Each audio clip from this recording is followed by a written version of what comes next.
are just all-time favorite Seahawks that I know many fans have, and we had a couple of them in studio with us, Doug Baldwin and Cliff Averill, a couple days ago. We're joined by another, Michael Bennett, here in studio with us to talk to us about Champions of Change. Mike, you got an all-star basketball game coming up. And there's a gala, and we want to talk about everything to do with that. But can I start with just how you got involved with Champions of Change?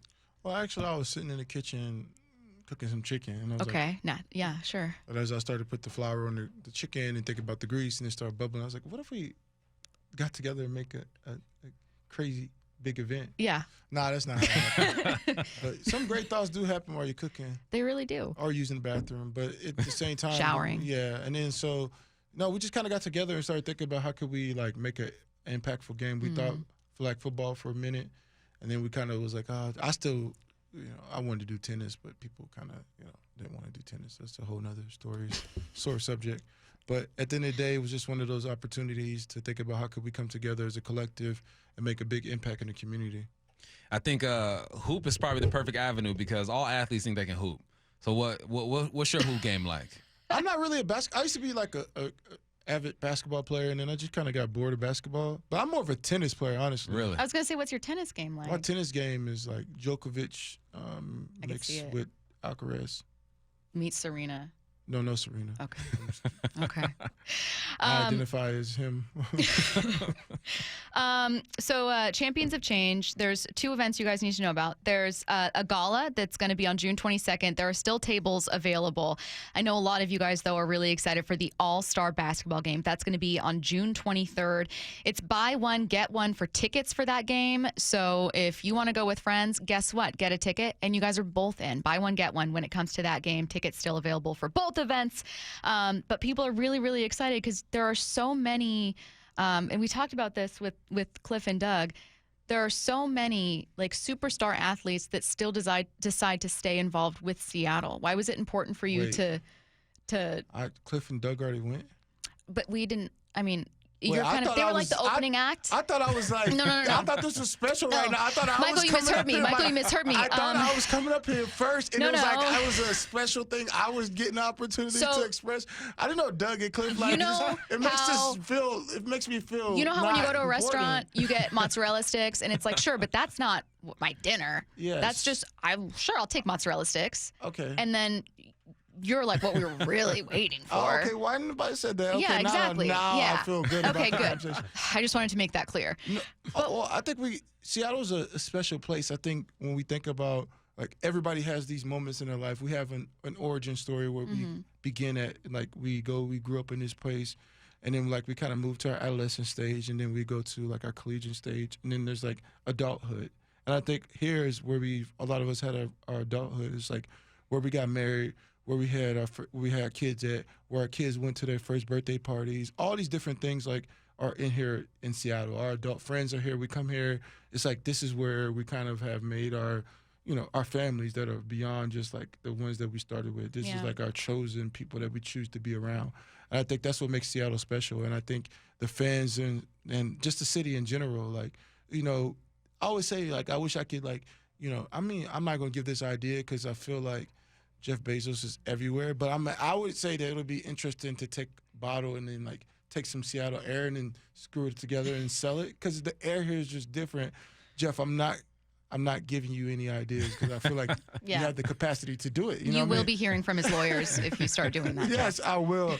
A cease and desist tomorrow if you try this. But the idea that Seattle's the air, everything here is so cool. I mean, a lot of us came from, like, southern regions of America, like, came from the South, like, to come up here and, like, see, like, lakes, ocean, water, rivers, like, trees, like, that was, like, special to us, you know, like, so being here is just, like, a special place for us in general. Very cool. That's funny you talk about the air. When I was in college, I played at Wazoo. I'm from L.A. Yeah. And we used to fly down and play SC and UCLA. And the dudes from up here would be like, what's that smell? I'm like, that's just the aroma we got out here. Wait, when they went to, like, L.A., when we go to USC and UCLA, they'd be tripping. I can't breathe and all that stuff. I'm like, it smells like home to me, man. Yeah, you smell that? Yeah. You smell the oil, the pain. That's what we're used to. But your era of the Seahawks is so special, right? You guys brought something that no one else was able to bring. How often do you guys get together and just reminisce on those days? You talk about you guys being here and building your families and whatnot, but you guys are a special group to this Yeah, time. I think we went through something that was like it was super hard and special, and like we kind of built this camaraderie through that pain and that story and that journey, and like so we always kind of get together when we are in town, but we always on group text messages having conversations. I think we all try to support each other. I think it's one of those things that we've all experienced something. Like we never like really want to wake up and see like, wow, he was going through that and we didn't have a conversation about it. I think like having a conversation and being able to help our fellow brothers work through situations that they're experiencing and know be like, you're not alone, bro. We all kind of figured it. We're all feeling the same way.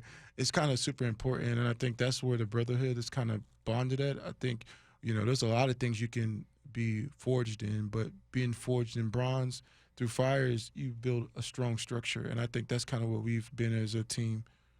Yeah, and a locker room is a special place. I try to describe it to my wife. I go, babe, man, like the locker room is something sacred. And I think I can feel that through how you describe what your relationships are like. So you guys have this text thread and you're checking in on each other. Who's talking about who got the best hoop game and who's going to drop 20 or something at this game coming up? Nobody, honestly, sometimes we got to be honest with ourselves. Nobody's good at basketball. I mean, like they all think That's they are. not what we and heard. Doug, I know. Doug is between Doug and Earl Thomas, like back when we used to play a lot when during the off season, I used to be like, I don't want to be on Doug's team and I don't want to be on Earl's team because they never pass the ball. I'm like, Earl, I'm open. Like, but it was just like he had to be the John Morant and just take it over to the lane. But yeah, there's Doug and Cliff are pretty good. They're pretty good basketball players. But I think overall, watching us not being good basketball players is actually what I think the fun comes into, honestly. It's like I hate to see people be super good. It's like I want to see Sherman miss a shot. I want to see him be clumsy out there. I want to see that he has some type of flaws, So Yeah. that's as a fan, that's what you should be looking for. That's is actually the failure. That's the perfect sell. It's like professional athletes who have reached the peak and yet are just like hanging out, having fun. And that's ultimately what so much of this event is. Obviously, it benefits not just one, but multiple good causes. That's what I love about Champions of Change is that you guys are involved with multiple foundations that benefit underrepresented communities, underserved communities. And it's not like, being tied to just one foundation is bad, but it's really cool to know that any money that you give when you go to the gala, when you go to this game, is being spread around in some of the best ways around your community. I was told, again, by your opener, Doug, that if he was 6 inches taller, he could play in the NBA. You're thinking no. That's one of those. That's like a dumb quote by him. He said that. If I had like 10 more million, I'd be like, it's like you got to give what God has given you. He's not grateful for.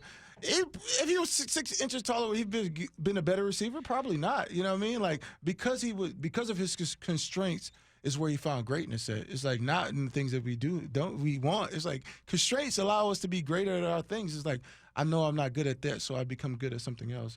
I don't think Doug would have been a good basketball player. Ooh. Honestly. Ooh. If he was 6 inches taller, he'd just be 6'3".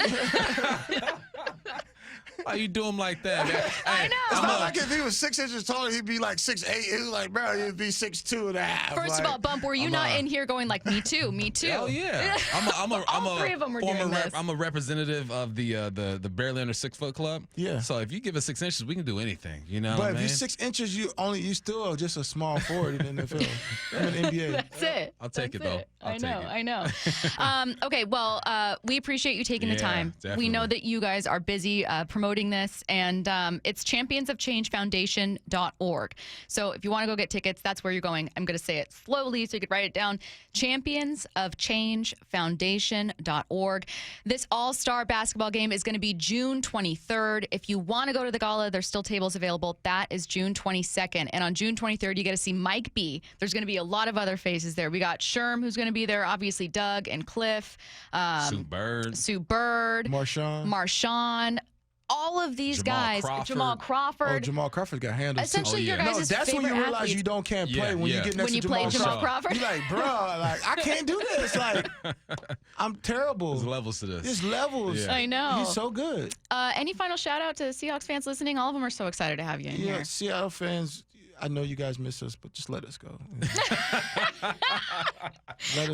let us wither away. No, I appreciate Seattle fans. I think without the fans, like you could go to a lot of stadiums and they can be filled, but doesn't mean that it has a feeling to it and an emotion. Like walking into that stadium with the Seattle fans, it's an emotional feeling because it's just. You don't get that. It's so loud. Like, they participate. Like, even my kids, like, sometimes they'll hear a song, and because it was played in the stadium, they'll just start doing what the fans are doing. They're like, these haters can't hold us back. I'm like, you can't do that. We're in church. You know what I mean? They're like, but it's like one of those things. So, Seattle has, like, the best fans in the world. So. All right. And you fans can check out this game. Again, that's June 23rd, championsofchangefoundation.org. He is Michael Bennett.